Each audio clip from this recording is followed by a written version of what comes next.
왜 하나님의 자녀들이 하나님이 그리스도를 통해서 주시는 이 복과 승리를 누리지 못하고 실패하는 삶을 살게 될까요? 왜 그럴까요? 하나님의 자녀들도 세상을 사는 동안에 크고 작은 인생의 시련을 만나게 됩니다. 그리스도인들이 그리스도인이 되는 순간에 무풍지대에 살지 않습니다. 그리스도인도 분명히 크고 작은 삶의 고난이 있습니다. 그러나 하나님의 자녀들에게는 세상 사람들이 절대로 가질 수 없는 하나님이 주신 복이 있습니다. 나가서 하나님에 의한 승리가 보장이 되어 있습니다. 그런데도 왜 하나님의 자녀들이 세상을 사는 동안에 하나님이 주신 복을 누리지 못하고 치명적 실패를 반복할까요? 혹시 하나님이 복을 주셨고 승리를 보장하신다는 약속이 거짓말일까요? 아니면 하나님의 자녀된 우리 자신에게 치명적 실패를 낳는 문제가 있는 것은 아닐까요? 무슨 문제가 있을까요? 오늘 본문은 그것에 대해서 아주 분명하게 알려주는 말씀입니다. 본문의 배경을 우리가 좀 알 필요가 있는데, 이 본문의 배경은 크게 5가지로 구성이 되어 있어요. 하나님이 이스라엘 백성들에게 약속의 땅인 가나안으로 들어가라고 명령했습니다. 그때 이스라엘 백성이 먼저 정탐꾼을 보내서 정탐을 하겠다고 요청을 했습니다. 자주 말씀드렸습니다. 정탐꾼은 원래 하나님이 보내라고 한 것이 아니었어요. 이스라엘 백성들이 두려워서 정탐한 후에 올라가겠습니다, 이렇게 한 거예요. 그런데 하나님이 그것을 허용하셨습니다. 정탐을 하고 돌아온 정탐꾼 중에서 여호수아와 갈렙을 제외한 10명이 철저하게 불신앙에 기반한 보고를 했습니다. 그 내용이 뭐였어요? 하나님이 약속한 땅은 사람들이 살기에 합당하지 않은 땅이라고 악평을 했다, 이렇게 되어 있습니다. 그 땅은 젖과 꿀이 흐르고 있기는 하지만 사람을 삼켜버리는 땅이라 그렇게 말했어요. 그건 뭐죠? 굉장히 위험한 땅이라는 거예요. 강대국들에 의해서 쉽게 침략에 노출된 땅이기 때문에 그 땅은 사람이 살기에 합당치 않다라고 보고를 했습니다. 그런데 그 보고를 들으신 하나님이 뭐라고 평가를 했냐 그러면, 너는 나를 멸시하는 행위라 그렇게 말했습니다. 선하시고 신실하신 하나님이 이스라엘 백성들을 위해서 그 땅을 예비하고 그 땅을 주셨음에도 불구하고 악평함으로써 하나님을 완전히 멸시했다, 이렇게 되어 있습니다. 그래서 하나님은 이 불신앙에 사로잡힌 출애굽 세대를 심판하셨습니다. 1세대는 약속의 땅에 못 들어가고 40년간 광야를 배회하다가 죽을 것이라고 선언했습니다. 물론 정확하게는 이 가데스바나 사건 이후에는 37년 6개월이었습니다. 물론 그 이전까지 하면 40년인데 37년 하고 약 6개월을 광야를 배회하다가 죽을 것이라고 선언했습니다. 그리고 하나님이 그 선언 후에 이스라엘 백성들에게 분명하게 말씀했습니다. 너희는 다시 광야로 들어가라 그랬습니다. 이제 곧 약속의 땅으로 들어갈 순간에 가데스바네 사건을 일으켰을 때 하나님은 너희는 다시 광야로 들어가라 말씀하셨습니다. 그런데 그 말씀을 들은 이스라엘 백성들이 또 다른 문제를 일으켰습니다. 그 문제가 뭐죠? 그것이 오늘 본문에 기록된 것인데, 그들이 그때서야 가나안 백성을 치러 올라가겠다고 한 것입니다. 하나님이 올라가라 그럴 때는 안 올라가고 올라가지 말라 그럴 때는 이제 올라가서 그들을 치겠다고 했습니다. 모세가 분명하게 경고했습니다. 하나님이 너희와 함께 하지 않으시기 때문에 너희는 100% 패배하기 때문에 올라가지 말라 했습니다. 그러나 이스라엘 백성은 모세의 경고를 무시하고 올라갔다가 아말렉과 가나안 족속의 공격을 받고 패배를 했는데 얼마만큼 치명적 패배를 당했냐 그러면 거기에 이렇게 기록했어요. 호르마까지 도망했다 이렇게 돼 있는데 이 호르산 호르마는 가데스 바네아 지역이 정확하다면 그들은 약 100마일 정도 도망을 친 것입니다. 얼마나 큰 참패를 당했는지를 소개한 것이죠. 이 사건은 이스라엘 역사에서 정탐꾼 사건과 더불어 치욕적이고 가장 슬픈 사건이 아닐 수 없었습니다. 자, 그러면 왜 하나님의 복과 승리가 보장된 이스라엘 백성들에게 실패가 반복된 것일까요? 우리는 그들의 실패 이유를 통해서 우리가 승리의 교훈을 배워야 됩니다. 왜 하나님은 자기 백성들에게 복과 승리를 약속했음에도 불구하고 왜 많은 사람들이 그것을 누리지 못하냐는 거예요. 도대체 무슨 문제가 있는지를 잘 배우면서 우리가 짧은 인생을 살면서 실패의 연속이 아니라 승리하는 삶을 살아야 됩니다. 자, 그렇다면 하나님의 백성들이 실패하는 요인은 무엇일까요? 5개의 이유가 있었습니다. 몇 개의 이유요? 5개. 그래서 오늘 제가 설교하면서 소개할 5개의 핵심 단어들을 여러분이 잘 기억하시길 바랍니다. 첫 번째로는 착각입니다. 첫 번째가 뭐라고요? 착각하는 거예요. 하나님의 뜻과 말씀에 대한 오해와 심각한 착각입니다. 하나님의 명백한 뜻과 분명한 말씀에 대한 이 심각한 오해와 착각은 치명적 패배와 실패의 가장 근본적인 이유였습니다. 왜 그들이 실패했어요 그렇게 말하면 그 시작이 착각이었다는 것이에요. 그들의 오해와 착각은 적들과 싸우기도 전에 이미 패배를 결정하게 만들었습니다. 그러면 그들의 오해와 착각의 내용은 무엇이었습니까? 정탐꾼들과 이스라엘 백성이 하나님과 그분의 약속을 불신과 불순종으로 반응하여 하나님의 진노의 심판 아래 놓였습니다. 그때의 모세의 중보기도 때문에 하나님이 이스라엘 백성의 죄를 용서해 주신다고 선언했습니다. 그 내용이 뭐죠? 하나님은 이스라엘 전체를 진멸하지 않고 대신 전체가 40년간 광야를 배하다가 1세대는 광야에서 죽고 2세대만 약속의 땅으로 들어가게 하신 것이었습니다. 하나님은 그들의 죄를 용서하신 대신에 너희들이 죄가 만들어낸 결과에 대한 책임을 지라고 하신 것입니다. 그걸 2주 전에 말씀드린 대로 하면 너희들은 죄를 용서받는 대신에 징계를 받아야 된다라고 말씀했습니다. 뭘 받아야 된다고요? 징계. 너희는 디스플린을 받아야 된다라고 하나님이 말씀했습니다. 그것이 민수기 14장 20절에서 25절까지 기록된 말씀이었는데 한 번 더 우리가 읽어보십시다. 여호와께서 이르시되 내가 네 말대로 사하노라.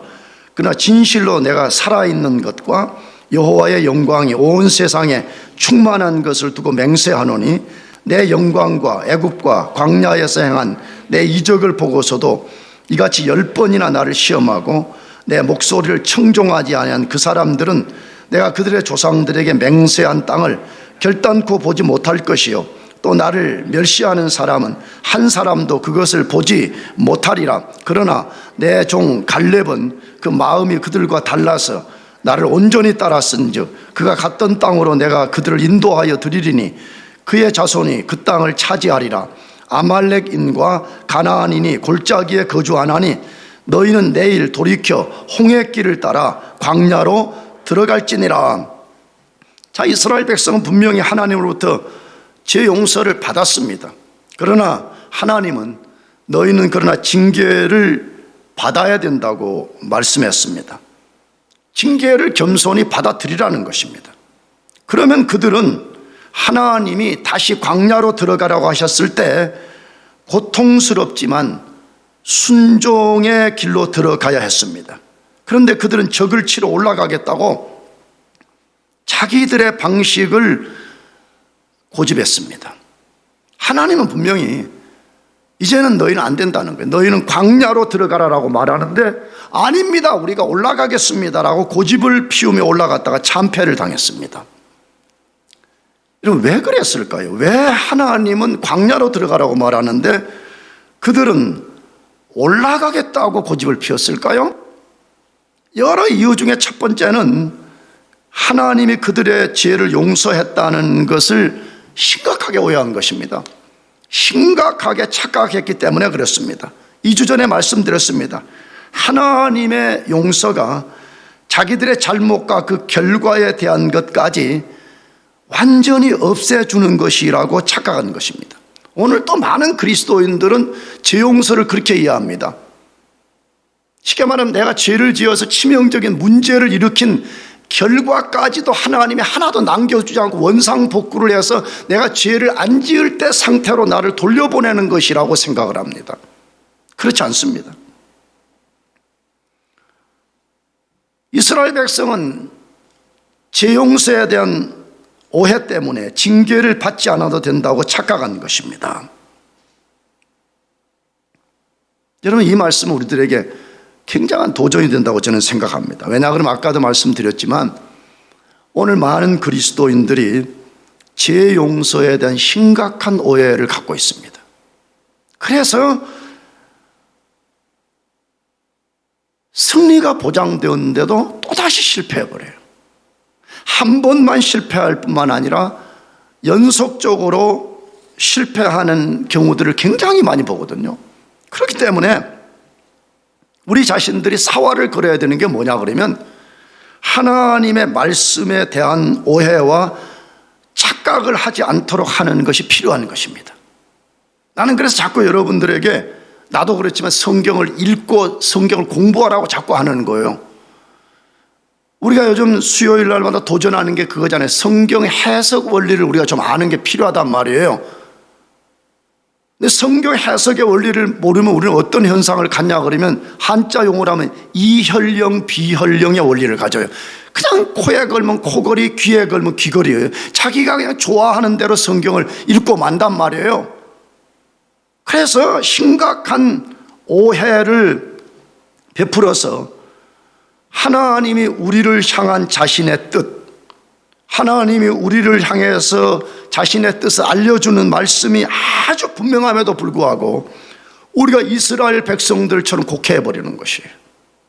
그래서 하나님은 지금 우리 삶의 다른 어떤 문제를 다루기를 원하시는데 나는 거기에 관심도 없이 그냥 올라가서 내가 눈에 보이는 목표만 손에 넣으면 됐지 않냐, 이런 식으로 하다가 축복을 빼앗겨버리고 승리가 실패로 돌아서는 그런 일들을 얼마나 많이 하는지 몰라요.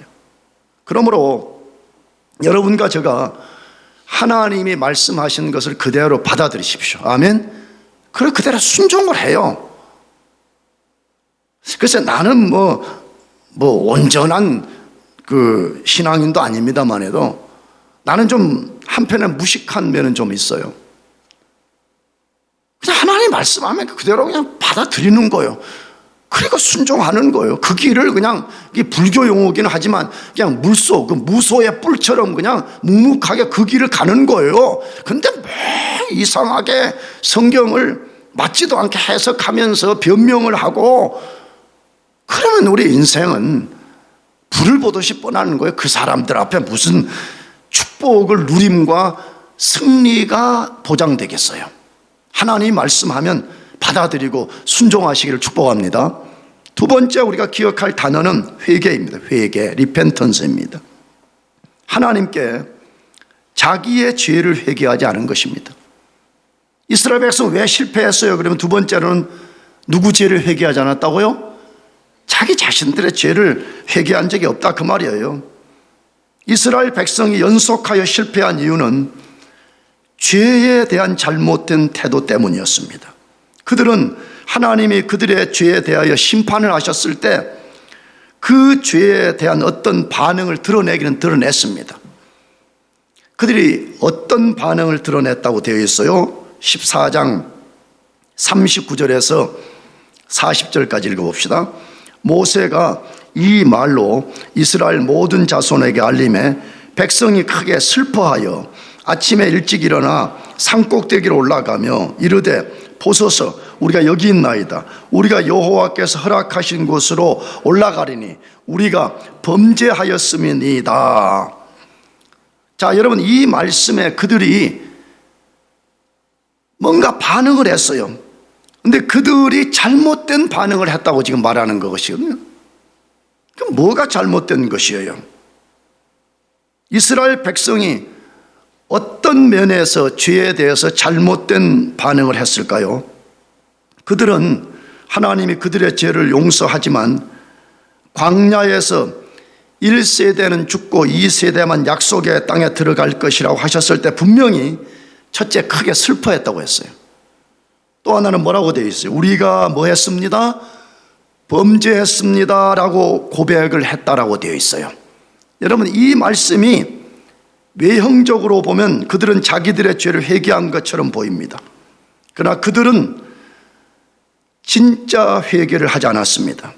그러면 그들이 드러낸 죄에 대한 반응이 도대체 어떤 면에서 잘못된 것이며 왜 그것이 진짜 회개가 아니냐 하는 것이에요. 그들은 자기들의 죄가 가져온 결과에 대해서만 슬퍼했습니다. 이 말이 무슨 뜻인지 이해되겠습니까? 그들은 자기들이 지은 죄의 비참한 결과 때문에만 슬퍼한 거예요. 비참한 결과 때문에 이걸 돌이키고 싶어서 자기들은 범죄했다라고 말한 것입니다. 그들은 자기들의 죄에 대해서 진심으로 슬퍼하거나 회개한 적이 없었습니다. 다시 말하면 나의 죄가 하나님께 어떤 치명적인 문제를 야기시켰는가, 내 죄 때문에 하나님의 영광을 어떻게 가렸는가, 내 죄 때문에 하나님이 얼마나 큰 상처를 받았는가, 내 죄 때문에 하나님의 명예가 얼마나 실추되었는가 하는 자기 죄에 대한 진심으로 슬퍼함과 회개가 전혀 없었습니다. 그러나 모세와 아론과 갈렙과 여호수아는 그들과 달랐습니다. 그들은 자기들이 엄밀하게 직접적 죄를 짓지 않았음에도 불구하고 하나님이 그 죄에 대한 심판을 선고할 때 그들은 땅에 엎드려 죄를 회개했더라, 그렇게 되어 있습니다. 그것이 민수기 14장 5절 6절 말씀인데 읽어보십시다. 14장 5절 6절 모세와 아론이 이스라엘 자손의 온 회중 앞에서 엎드린지라 그 땅을 정탐한 자 중 눈의 아들 여호수아와 여분네 아들 갈렙이 자기들의 옷을 찢고라고 되어 있습니다. 이스라엘 백성들이 슬퍼하고 범죄했다고 한 고백은 자신들에게만 고통스러운 상황을 모면하기 위한 일시적 뉘우침에 불과한 것이었습니다. 그들이 만일에 진심으로 회개했다면 최소한 민수기서에 두 가지 행위가 드러났어야 된다는 거지. 하나는 뭐죠? 모세, 아론, 갈렙, 여호수아와 같았어야 됩니다. 두 번째, 더 중요한 게 뭐예요? 하나님이 너희가 징계를 받기 위해서 광야로 들어가라고 하셨을 때 고통스럽지만 겸손히 받아들이고 순종했어야 됐습니다. 그러나 그들은 하나님 앞에서 자기들의 죄를 회개한 것이 아니라 자기들의 죄 때문에 발생한 광야에서 고난받는 것, 광야에서 비참하게 죽는 것, 그것 때문에 회개하는 스탠스를 취했다, 그렇게 되어 있습니다.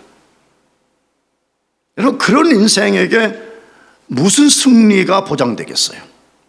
오늘 많은 그리스도인들이 삶에서 패배하는 대부분의 요인이 여기에 있다고 생각합니다. 먼저는 불순종해버려요. 그냥 하나님 말씀에 별로 귀를 기울이지 않아요.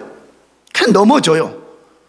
실패해요. 실패한 자리에서 하나님 앞에 심각하게 내가 무엇 때문에 실패했는가, 내가 실패를 돌이키기 위해서 하나님 앞에서 무엇을 해야 되는가 진지하게 물어봄이 없고, 그냥 내가 직장이 안 돼서 슬프다, 어째서 슬프다, 자꾸 그 죄로 인한 결과만을 슬퍼하는 것을 끝나버린다 이거예요. 그러니까 항상 하나님과 관계가 회복된 적이 없는 거예요. 하나님과 올바른 상태 속에 들어간 적이 한 번도 없는 것이죠.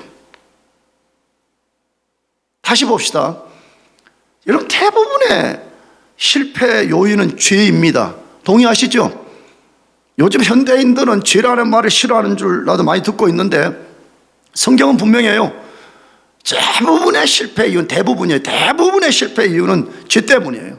죄 때문에 하나님의 블레싱을 누리지 못하고, 죄 때문에 승리가 실패로 돌변해 버리는 거예요. 그렇다면 여러분과 제가 승리하기 위해서는요, 우리가 만일에 죄 때문에 하나님께 범죄했다면 우리는 그 죄를 회개해야 됩니다. 아멘. 나가서 그 죄를 진짜 깊이 뉘우치고 그 죄로부터 완전히 돌아서야 돼요. 자주 말씀드려요. 리펜턴스라고 하는 헬라어 원래 그 단어는 방향을 바꾸다는 뜻이에요. 내가 이쪽 길로 갔어요. 이쪽 길이 옳은 줄 알고 걸어갔는데 하나님의 말씀의 빛에 의해 보니까 이 길은 죄의 길이요 사망의 길이라는 것을 알고 완전히 방향을 바꾸어서 다시 또 내 마음대로 사는 것이 아니라 예수 그리스도의 말씀에 순종해서 가는 삶을 말해. 여러분과 제가 혹시라도 죄 때문에 실패한다면 죄의 결과 때문에만 슬퍼하지 말고 내 죄가 하나님께 무엇을 만들어내는지를 깊이 뉘우치고 그것을 완전히 돌아설 수 있기를 축복합니다. 세 번째로 하나님의 백성들이 실패하는 요인이 뭐예요? 열심이라는 단어를 기억해야 돼요. 무슨 단어? 열심. 근데 무슨 열심이냐? 하나님 없이 인간적으로 열심을 내는 것입니다. 여러분, 이것이 굉장히 무서운 거죠. 이게 우리를 굉장히 속이는 거죠. 하나님 없이 인간적으로 열심을 내는 것입니다. 이스라엘 백성은 하나님의 심판을 받은 후 그때서야 가나안 땅을 치러 가겠다고 모세에게 요청했습니다.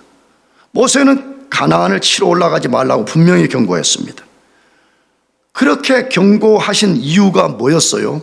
그게 14장 41절에서 44절까지인데 읽어봅시다.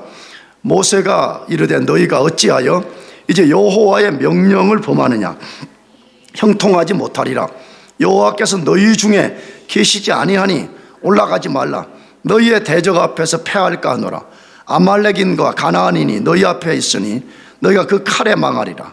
너희가 여호와를 배반하였으니 여호와께서 너희와 함께하지 아니하시리라 하나 그들이 그래도 산꼭대기로 올라갔고 여호와의 언약궤와 모세는 진영을 떠나지 아니하였더라. 모세가 이스라엘 백성들에게 올라가지 말라고 한 이유는 사실은 이 속에 서너 가지가 들어있다고 저는 봐요.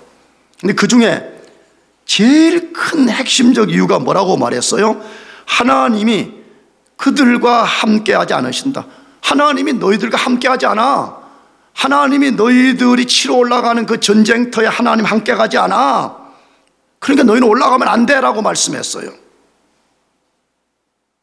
이스라엘 백성들은 그 말에 귀를 기울이지 않은 것이에요. 잘 생각합시다. 이스라엘이라는 나라가 어떤 나라예요? 이걸 우리가 잘 기억해야 돼. 이스라엘이 어떤 나라냐? 오늘 영적 이스라엘 된 우리가 어떤 민족이냐, 어떤 사람이냐를 잘 기억해야 된다 이 말이에요. 그게 뭐 물리적 이스라엘이든 영적 이스라엘이든 하나님이 함께하지 않는다면 이스라엘 백성은 절대로 가나안 족속이나 세상을 이길 수가 없습니다. 여러분, 우리가 무엇으로 마귀, 그 수천 년 동안 존재하는 마귀, 거의 신적 권능을 드러내는 것처럼 방불한 마귀 세상을 우리가 어떻게 이기냔 말이에요. 하나님이 함께 하시지 않으면 절대로 이길 수가 없습니다.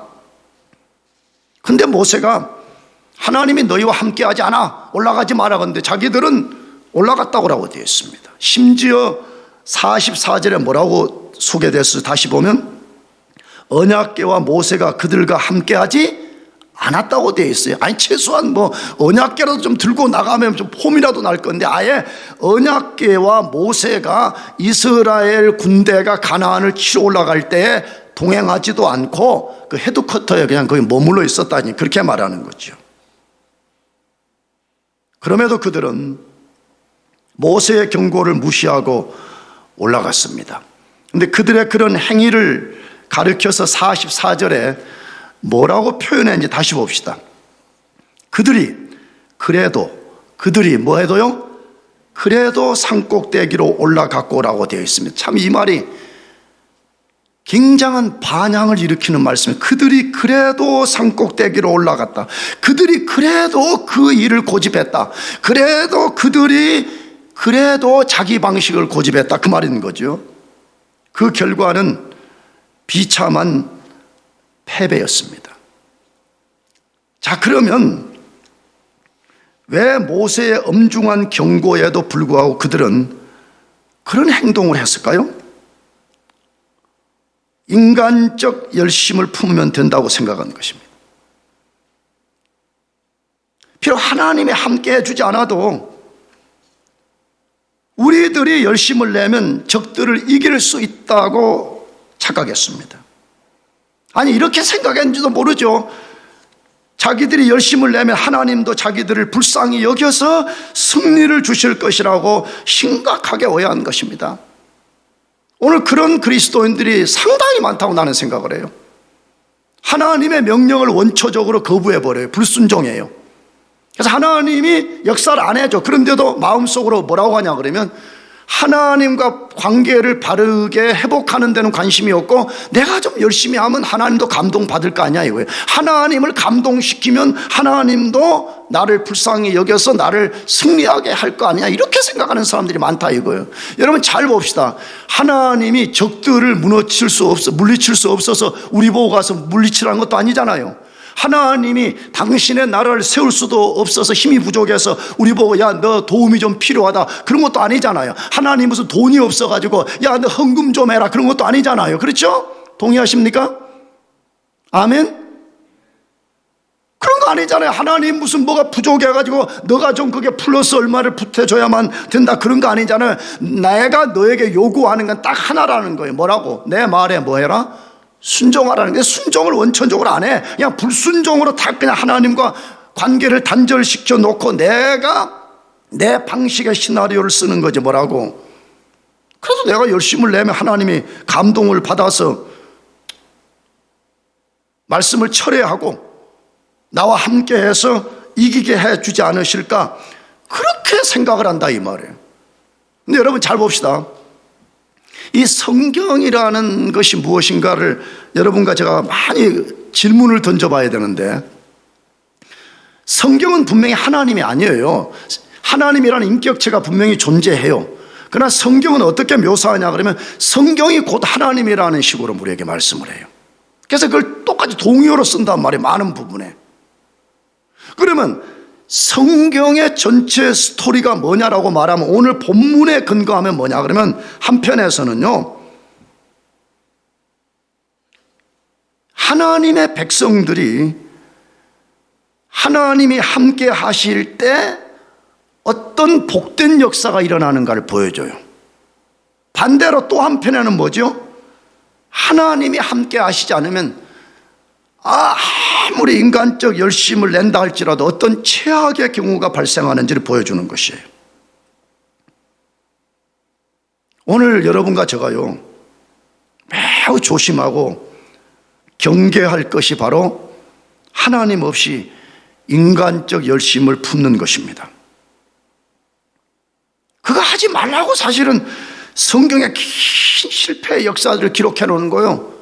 무슨 다윗 이야기, 솔로몬 이야기, 남유다의 19명의 왕들 이야기, 근 500년에 가까운 이스라엘 역사 이야기를 그게 왜 써놨냐 그러면 너희 이스라엘이라는 족속들은 하나님이 함께 해주지 않으시면 너희들이 아무리 열심을 낸다고 할지라도 너희들은 승리할 수도 없고 너희들은 하나님의 복을 누릴 수 없다. 그것을 알려주신 것이에요. 그러므로 우리가 꼭 이 말씀도 기억해야 되지만 시편 127편 1절 2절 말씀을 항상 마음에 새기고 살아야 돼요. 읽어봅시다. 같이 시작. 여호와께서 집을 세우지 아니하시면 수고가 헛되며 여호와께서 성을 지키지 아니하시면 파수꾼에 깨어 있음이 헛되도다. 너희가 일찍 일어나고 늦게 누우며 수고의 떡을 먹음이 헛되도다. 그러므로 여호와께서 그의 사랑하시는 자에게는 잠을 주시는도다. 나는 개인적으로 이 말씀을 좋아하기도 하지만 내가 어디 젊은이들 집에 신방을 가거나 그러면 나는 꼭 이 말씀을 읽어줘요. 특히 결혼하고 처음 목사님 와서 예배 드려주세요. 그럼 내가 가서 꼭 이 구절을 자주 읽어줘요. 이 말씀의 그 핵심적 내용은 뭐예요? 하나님 없이 내가 내 인생에 집을 열심히 짓는다고 잘 지어지는 거 아니라 그 말이에요. 하나님이 내 인생이라는 집을 안 지어주면 너 인생은 헛수고된다. 지금 그거 말씀하는 거잖아요. 그러므로 우리는 자나깨나 하나님의 임재를 구하고 하나님 나와 함께 해주세요. 하나님의 동행 속에서 살아야 돼. 그렇게 합시다. 아멘. 그럴 때 뭐가 좀 우리가 부족해도 말이에요. 하나님의 축복으로 인해서 우리가 더 성장하고 복되고요. 우리가 뭔가 부족하지만 승리를 경험할 수 있어. 성경에 잘 보세요. 성경에 하나님이 사용했던 사람들이 태어날 때부터 완벽한 조건을 갖고 태어난 사람이 누가 있냔 말이에요. 내가 언니가 설교 때 말했지만 우리는 성경의 인물 중에 다윗을 좋아하잖아요. 근데 다윗을 소개한 사무엘 상을 보면 우리 성경은 그냥 말제 이렇게 번역이 되어 있는데 히브리어 원문에는 7째 밖에 있는 자 이렇게 되어 있어요. 그러니까 8번째 아들이라 이 말이에요. 이스라엘 백성 7을 좋아해요. 7을. 그러니까 7에도 못 드는 아들이야. 심지어 그 표현을 뭐라고 했다고요? 몇째 밖에 있는 아들? 7째 밖에 있는 아들이라. 그래서 실제 사무엘이 기름을 부어왔을 때 그 아버지 이새가 아예 그냥 다윗을 숫자에도 안 넣었어요. 그렇잖아요. 그러니까 다 붓고 났는데도 하나님이 사무엘에게 사인을 안 주시니까 사무엘이 물어본 거지. 야, 이 아들이 다냐? 이렇게 물어보니까 지금 7째 밖에 있는 아들 하나가 저기 양치고 있어요. 그렇게 말한. 양이나 돌보고 양똥이나 치고 아버지 눈에 그냥 뭔가 좀 완벽하게 보이지 않는 아들이었어요. 근데 하나님은 그 아들의 인생의 집을 하나님이 지어주셨고요. 하나님이 그를 통해서 이스라엘의 집을 지었고요. 아멘. 하나님이 그를 통해서 예수 그리스도가 오는 영원한 집을 짓는 기초를 놓았잖아요. 그러므로 제발 하나님 없이 말이에요. 하나님 없이 내가 열심만 내면 된다. 여러분 그 생각을 완전히 버려야 됩니다. 우리는 매 순간 하나님, 나는 하나님과 동행하겠습니다. 나는 하나님의 손만 의지합니다. 나는 하나님이 복 주시기를 사모합니다. 여러분 그 자세를 갖고 사시기를 축복합니다. 네 번째 기억할 단어는 거역입니다. 거역. 하나님의 분명한 뜻을 쉽게 무시하는 것입니다. 우리는 이스라엘 백성이 얼마나 하나님의 뜻과 말씀을 쉽게 무시했는지를 쭉 지금 민수기서를 통해서 읽고 있습니다. 하나님이 그들을 심판하고 징계하기 위해서 홍해 길로 통해서 광야로 들어가라고 말씀했음에도 불구하고 순종하지 않았습니다. 또한 그들은 모세를 통해서 가나안 족속을 치러 올라가지 말라고 엄중히 경고했음에도 불구하고 그 말에 순종치 않고 가나안 족속을 치러 올라갔습니다. 왜 그랬을까요? 왜 하나님의 분명한 뜻과 말씀에도 불구하고 계속적으로 불순종으로 반응했을까요? 왜 그랬을까요 도대체? 어떤 때는 성경을 읽어보면요, 그 성경에 나오는 대상들이 이해가 안 될 때가 너무 많습니다. 물론 우리 자신의 자화상이긴 하지만 말이에요. 이스라엘 백성들은 왜 그 하나님의 분명한 말씀 왜 불순종했을까요? 하나님 경외하는 마음이 없어서 그런 것입니다. 누구 경외하는 마음? 하나님 경외하는 마음이 없어요. 여러분, 이 경외라는 말은 우리 기독교의 전문 용어잖아요. 여러분들이 전공하는 그 어떤 분야의 그 전문 용어가 있듯이 우리 기독교의 가장 테크니컬 워드 중에 하나가 하나님을 경외한다는 말이잖아요. 그럼 이 경외라는 말은 무슨 말을 내포하고 있는 거죠? 하나님을 두려워하는 것과 하나님을 사랑하는 거잖아요. 그래서 이걸 펼쳐놓으면 하나님을 두려움으로 사랑하는 것을 하나님을 경외한다, 그렇게 말하는 거거든요. 잘 다시 되게봅시다. 여러분, 이스라엘 백성이든 오늘 우리든 간에 하나님이 어떤 분인가를 우리가 조금이라도 안다면 말이에요, 어떻게 그분에 대한 두려운 마음을 갖지 않을 수가 있죠?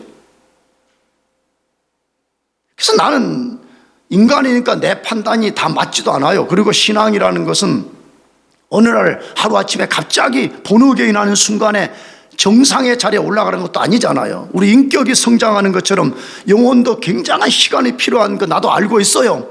그런데 모태신앙입니다, 뭐 교회 뭐 얼마 다녔습니다 라고 말은 잘하는데 하나님을 경외하는 마음이 없는 사람들, 하나님을 두려워하지 않아. 내가 그래서 옛날 그 우리 여기 방문하신 분도 계십니다. 나 옛날 17년 전부터도 그런 이야기 많이 했어요. 영광께서 뭐냐 그러면 어떤 그리스도인들은요, 하나님을 이 동네에 경찰들보다 안 무서워해요. 나는 오늘 아침에도 집에서 다 오다가 여기 그 이스터리 파크인가 여기 학교 있잖아요. 여기 오는데 벌써 내 마음속에 이 부분에 분명히 또 경찰이 한 명 악어처럼 숨어 있을 거다 하고 속도를 다 맞춰서 오는데 역시나 숨어 있더라고. 할렐루야. 근데 내가 속도를 맞춰 오는데도 이상하게 경찰만 보면 약간 좀 뭔가 표현할 수 없는 조금 이게 좀 있단 말이야. 근데 우리는 정상 속도를 지키는데 경찰만 봐도 좀 경외감이 생긴단 말이야. 그런데 하나님 자신을 아예 두려워하지 않아. 하나님 자신을 속된 말로 그냥 손톱 밑에 때처럼 여기는 거예요. 그리고 막 교회 다니고 막 큰 소리하고 나는 모태신앙입니다, 뭐 나는 뭐 어쨌습니다, 뭐 엄청난 이야기다. 나는 그래서 그냥 so what 어쩌다는 거지? 하나님을 두려워하는 마음이 없어. 자기 마음대로 해버려. 자기 마음대로 해버려. 그러니까 이렇게 말하면 또 뭐라고 말하냐, 장부한 목사 당신의 메시지는 사랑이 없어, 이렇게 말해. 하나님이 진짜 사랑이라면 우리가 마음대로 해도 하나님은 모든 것을 다 봐줘야 되는 것이 그게 진짜 사랑 아니에요, 이렇게 말한다 이거예요. 근데 성경에 어떤 하나님이 그런 분이냔 말이에요. 여러분, 사랑은 진리 위에 있는 것입니다. 믿습니까? 아멘. 진리를 거스리는 사랑은 사랑이 아닌 거예요. 그러고 나가서 경외라는 말 속에는 하나님에 대한 사랑을 포함하는 말인데, 하나님이 우리를 어떻게 사랑했는지를 우리가 조금만 안다면, 아니 뭐 너무 많이 알 것도 없어, 그냥 조금만 우리가 안다 그러면 어떻게 그 하나님 앞에 우리가 순종하지 않을 수가 있냔 말이에요. 물론 우리는 완벽한 존재가 아니니까 완벽한 순종은 불가능하겠죠. 그러나 이전보다 더 나은 순종의 삶을 살지 않겠어요? 왜? 하나님이 어떤 두려운 분이신가, 하나님이 내게 베풀어준 그 사랑이 무엇인가, 이걸 안다 그러면 내가 어떻게 내가 그분에게 순종하지 않냐 이 말이에요. 그러니까 하나님을 두려워하지 않고 하나님 말씀에 순종하지 않는 사람, 하나님 사랑하는 게 아니에요. 그 사람은 말로만 하는 거예요. 그러니까 말로만, 흔히 왜 사랑 중에 플라토닉 사랑이 있다잖아. 플라토닉 사랑을 하는 거야. 그러니까 생각으로만 사랑을 하는 거야. 근데 성경은 아주 분명하게 우리가 진짜 하나님을 사랑하면 계명에 순종한다 그렇게 돼 있어요. 그게 요한일서 5장 3절이죠. 읽어봅시다. 하나님을 사랑하는 것은 이것이니 우리가 그의 계명들을 지키는 것이라. 그의 계명들은 무거운 것이 아니로다 그렇게 돼 있어요. 나는 예전에 처음 예수 믿을 때 이런 말씀을 들으면 이게 좀 안 받아들였어요. 왜냐 그러면 아니 하나님의 계명이 얼마나 무겁냐는 거예요. 하지 말아라 뭐 어쩌라 이러니까 야 이게 어떻게 이걸 하지 이렇게 했는데 하나씩 깨닫게 되었어요. 뭐냐 그러면 내가 하나님을 진짜 사랑한다면 하나님이 나에게 주신 명령은 절대 무거운 것이 아니라는 것을 알게 됐어요. 어떤 면에서 첫째로는 하나님이 내 인생의 행복을 빼앗아 가려고 이 계명을 지키라는 것이 아니라 진짜 나의 행복을 위해서 주셨구나 하는 걸 알게 된 이후부터는 이 계명은 그런 것이라는 걸 알게 됐어요. 두 번째로는 뭐냐? 하나님의 계명은 절대 무겁지가 않다. 다시 말하면 불가능한 것을 하라는 게 아니라 오히려 이걸 해보면 순종해보면 이게 되는구나.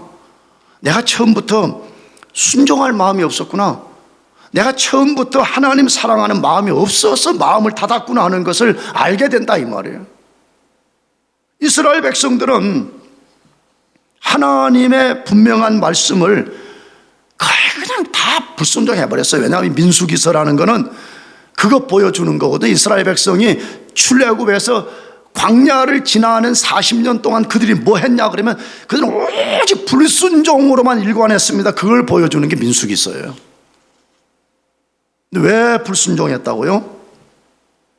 하나님 경외하는 마음이 없어서 그런 거예요. 여러분과 저가요 힘써야 되는 거, 기도에 애를 써야 되는 것 중에 하나가 뭐냐 그러면 하나님 경외하는 마음을 달라고 해야 돼요. 진짜 내가 거짓된 하나님의 사랑과 하나님의 두려움을 아는 것 그런 것 말고 진짜 하나님이 어떤 분인지를 내가 더 알게 해주세요. 그래서 내가 공포적 두려움이 아니라 경외하는 두려움을 갖게 해주세요.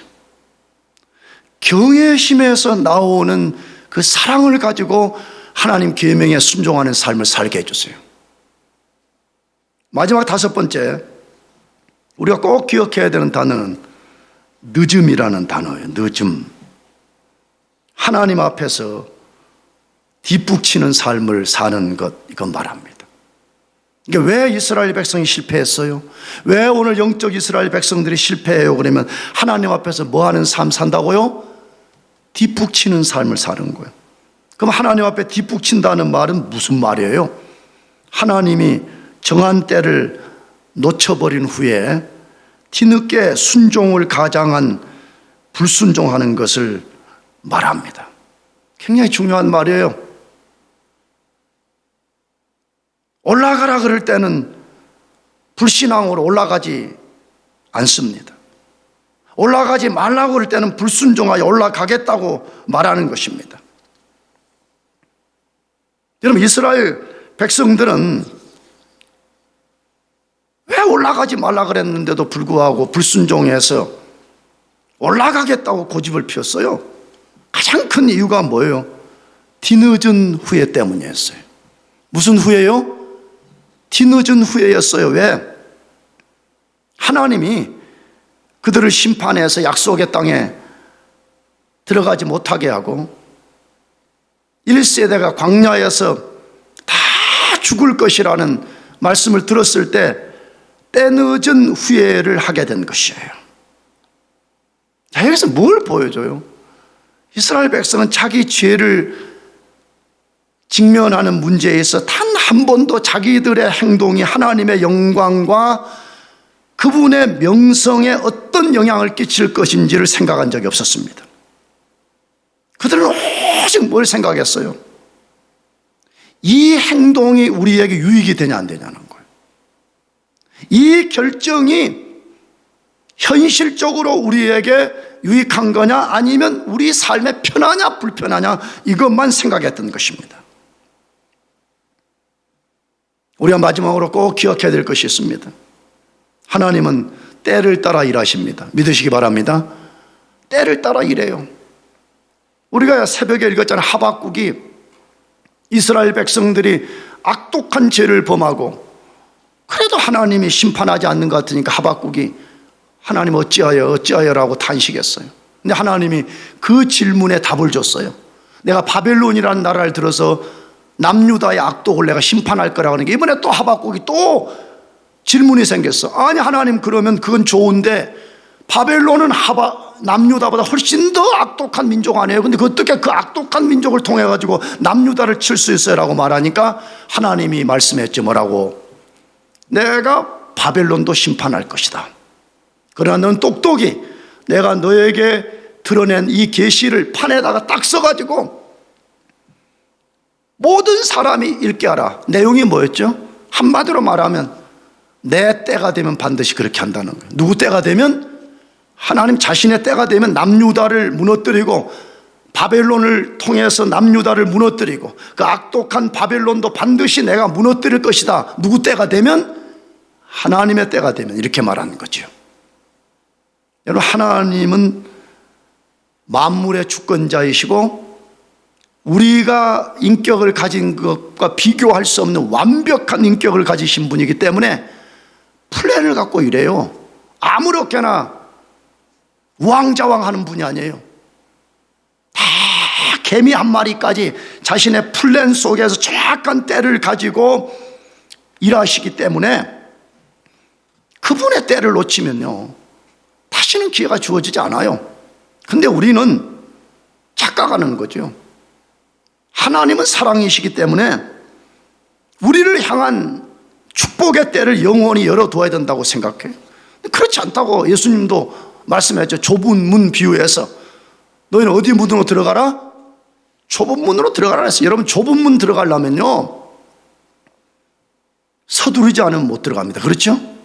겸손하게 자기 자신을 그 문의 주인이 요구한 대로 자기 자신의 스탠스를 낮추지 않으면 못 들어가는 거예요. 어느 날 문이 닫히는 순간에 뛰어들어가겠다 그러면 모두가 뛰어들어가는 바람에 아무도 못 들어가게 돼요.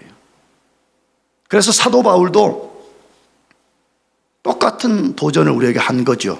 그것이 고린도후서 6장 1절 2절인데 마지막으로 읽어봅시다. 시작. 우리가 하나님과 함께 일하는 자로서 너희를 권하노니 하나님의 은혜를 헛되이 받지 말라. 이르시되 내가 은혜 베풀 때 너에게 듣고 구원의 날에 너를 도왔다 하셨으니 보라 지금은 은혜 받을 만한 때요 보라 지금은 구원의 날이로라. 사랑하는 교우 여러분, 지금 하나님의 영광을 위해서 살아요. 아멘. 자꾸 졸업한 후에 돈 벌고 아니, 하나님은 더 냉혹하게 말씀드리면 여러분의 학이 없어도 하나님은 하나님 노릇을 하시는 분이에요. 여러분이 돈을 벌어서 헌금하지 않아도 하나님은 우주 만물과 역사와 인생을 주관하는 분이에요. 지금 여러분 자신을 하나님께 드려야 돼요. 하나님이 드리시라 그러면 지금 드려야 되는 거예요. 다음에 하겠단 말이에요. 그러면 하나님께서 자신의 때를 거두어 버리시면 이스라엘 백성들처럼 슬퍼하고 우리는 죄를 범했습니다라고 말할지라도 다시 기회가 주어지지 않을 수도 있는 것입니다. 그러므로 여러분과 제가 하나님이 말씀하실 때 지금 순종해요. 그렇게 합시다 하면 지금 그것을 받아들여요. 지금 여러분 자신을 그리스도의 영광을 위해서 드려야 됩니다. 그래서 여러분들이 계속되는 실패자가 아니라 날마다 승리하는 사람, 하나님이 주시는 축복이 그냥 있는갑다 없는갑다 추상적인 것이 아니라 날마다 그 복을 누리기를 주의 이름으로 축복합니다. 기도하겠습니다.